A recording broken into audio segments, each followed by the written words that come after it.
My name is Matt Lees and welcome back to Dota 2, the biggest mistakes that noobs make. And how's about this for a bloody mistake? It's almost 8 minutes into the game and I haven't even left the fountain. And for some reason, I assume because if you don't leave the fountain for a very long amount of time, it just takes all of your gold, which is kind of bonkers. But never mind, what's a boy to do? And while I stand here making perhaps the biggest mistake that you can make in Dota of completely ignoring middle lane where I should probably be, and standing up here with some other bots. Don't worry, they are all bots. It's not appropriate to do this sort of thing when you're online, but you can do whatever the hell you want when you're playing against those flippin' robots. First things first, a bit of keeping house. I made a couple of mistakes in my last video, and I'm happy to admit that because I'm not bloody perfect, and I'm not even that good. I'm just not a mega nub. So here are the mistakes that I made. First things first, the quick buy slot. Now, I've never used it because I always assumed that the quick buy would replace the town portal scroll, which I don't like the idea of because I love having that there. Although somebody else pointed out, if you want to, you can just press F8 and that will buy a town portal scroll, providing you're in range of the shop and you've heard that lovely little jingle. Oh god, they're all fighting. I don't care about fighting, I'm not playing properly. But what you can do is with a quick buy, as somebody pointed out, my god, our team got first blood despite the fact that I have done nothing. I'm out, says the Sand King robot. Fair enough, don't blame you. What I can do is I can put something in the quick buy. So let's just continue my random idiocy and decide to buy a flying courier. Actually, I've already got a flying courier. That would increase the level of idiocy. I'll get up there. So I shift click, does for appearance, and makes a nice little noise. And listen out, listen for this. Magic! It makes a bloody noise when you can buy it. How good is that? How good is that? That's good. I like that a lot. So that was one mistake I made. The second mistake I made was about the difference between what happens with reliable gold and unreliable gold. I said in my last video that if you got killed, then you would lose unreliable gold and it would get taken by the enemy. That's what I've been told, but I've been told wrong. It's not how it works at all. Basically, the way it works is that unreliable gold you can lose when you die, whereas reliable gold you can't lose when you die. And reliable gold you get from killing enemy heroes and you get from destroying towers.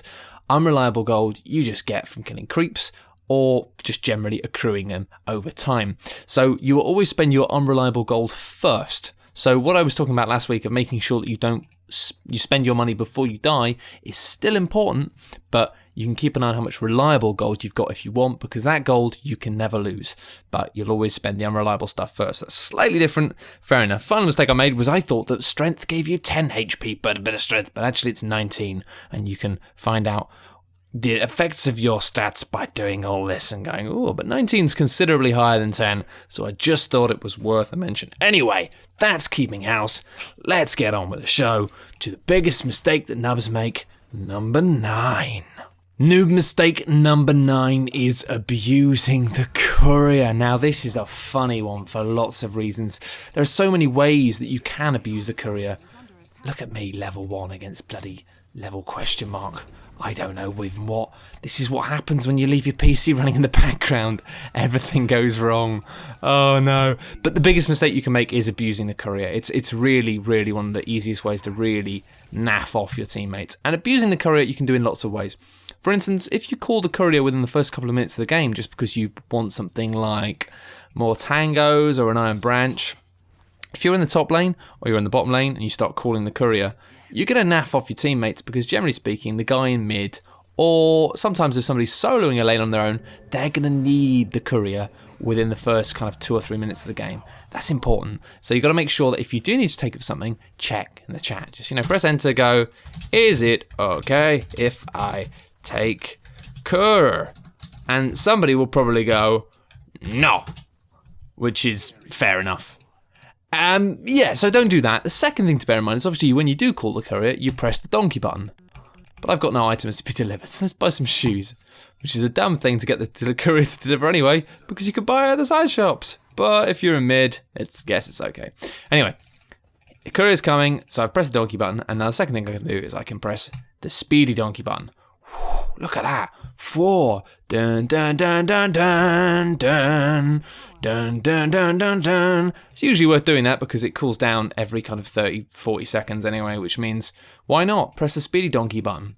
Everybody loves a speedy donkey. That's fine. What I just did was pretty much fine. Because I called the donkey, he came to me, nothing bad happened. This is when bad things happen. Let's just say, for instance, that I was over here when I pressed the donkey button, and then started fighting on and on and on, and before you know it, sometimes you end up taking a donkey into a fight.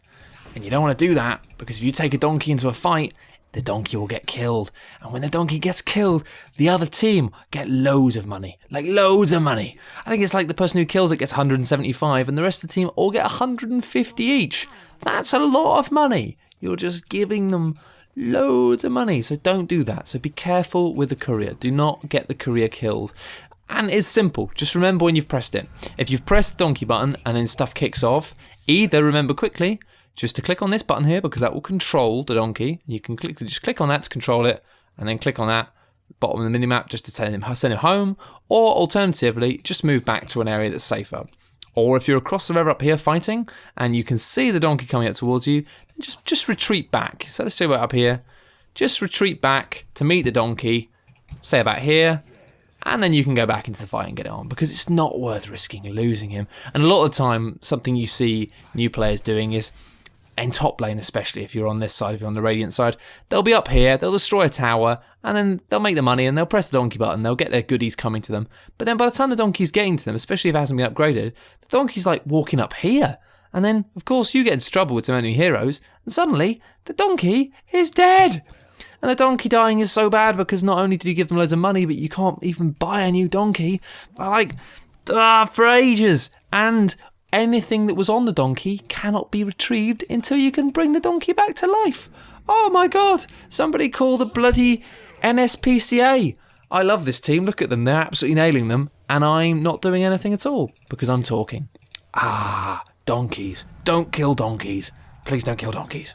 Noob mistake number 10 is failing to understand the buyback button. Buyback bash buttoning. Buyback bashing. Anyway, the problem is buying back is cool.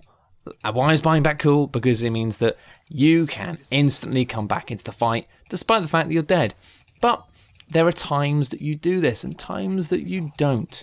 Buying back is a cool ability, and you need to make sure that you save it for the right period of time. So later in the game, for example, it's awesome. And actually you do get to a point in the game, because I said in my first video, don't waste your money on buying back. You'll get to a point in the game where you actually will want to save your money for buybacks because you might need to get back and defend your base. However, this is not the time. So my buyback here will cost me 383 gold, going up slightly then, but the respawn time is 10 seconds.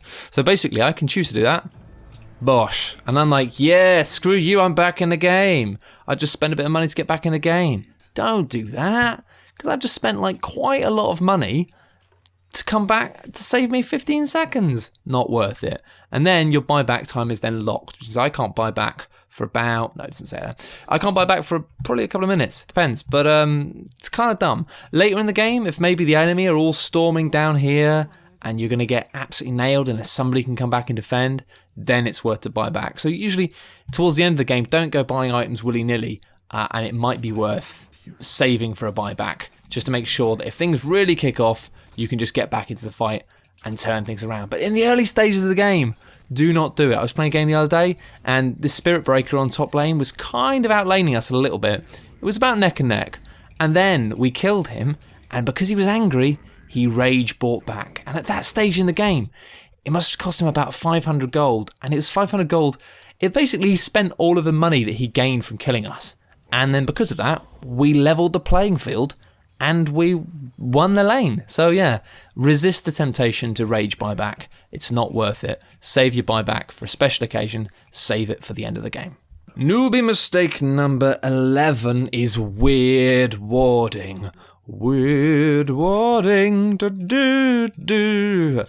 Putting wards in pretty weird places. Now, warding is an easy one, to be honest. If you're a support class, and Shrek can be a super pushy dude, but he's kind of He's a support as well. He's a good warder, particularly because he's quite tough and he's got loads of stuff for getting away, so it makes him quite good for dashing around the map quickly and whacking some wards down.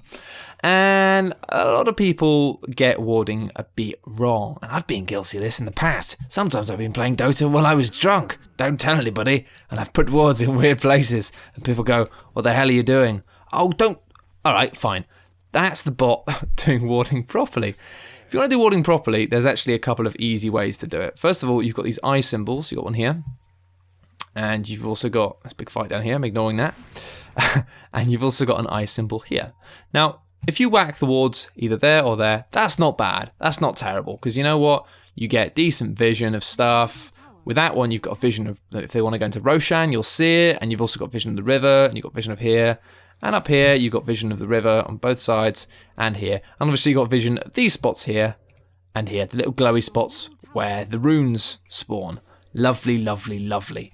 So that's good for early game. There's other stuff you can do as well. You know, the thing is, people will start doing funny stuff. Like they'll start putting them here. And if you put a ward here, then it's like you can see a lot of the river, but you can't quite see that. And the person on mid will go, what the hell have you done? Because I can't see that one there. Conversely, at the same time, you can do warding up here. If you're worried about getting ganged, then, you know, you can put a ward up here, which is really, really useful. But be careful where you put it, because let's just say you can see here, if I put the ward here, where I'm stood now, then this whole area up here is completely greyed out. And it means I've got great vision down here, sure, but I can't see this. So I like to put one here, personally, because then you can see a bit of everything, frankly. And it means if somebody's going to come and gang you at top, you will see it in a jiffy. But yeah, feel free to experiment with warding positions. Just go into a bot game and mess around with it, to be honest. Put some cheats on, get loads of gold, and play around just to see how things work. But I mean, generally speaking, there are a bunch of easy places you can go for. I mean, up here is really nice as well. You can see the whole of the jungle. I love the fact that I'm not doing anything, and they're just completely self-sufficient. Or if you're on the other side, then here. You know, actually, you know, warding gets trickier when you're either defending or attacking for different reasons. Maybe you can't get out into the map to do what you need to. I've actually done one of my video guides, which is kind of more detailed. For those who don't know, I've made a kind of Dota 2 Academy series, which explains lots of elements of the game in a lot more detail. If you want to know more about warding, I'd recommend going and watching some of them. There's a link at the end of this video about where that stuff is, so go and have a look. Noob mistake number 12, and the last one for this week, is an even bigger one. It's just not warding at all. Weird warding is disappointing and sad when somebody's spent the money on something and almost done a cracking job with it, but just not quite put it in the right place because they haven't actually quite remembered where to put things. But not warding at all is even worse. For basically this reason alone. Look at this up here. Obviously this is a ridiculous ward placement. We've got two here doing the same thing, but just being able to see this area is nice because it means that we know where people are. We've got good visibility of the enemy. We can see where they are. Obviously, we can see the enemies up here because we've got some creeps, but it means if I'm here down at the bottom and I can't see the enemy, it means I don't know where they are. They're all alive.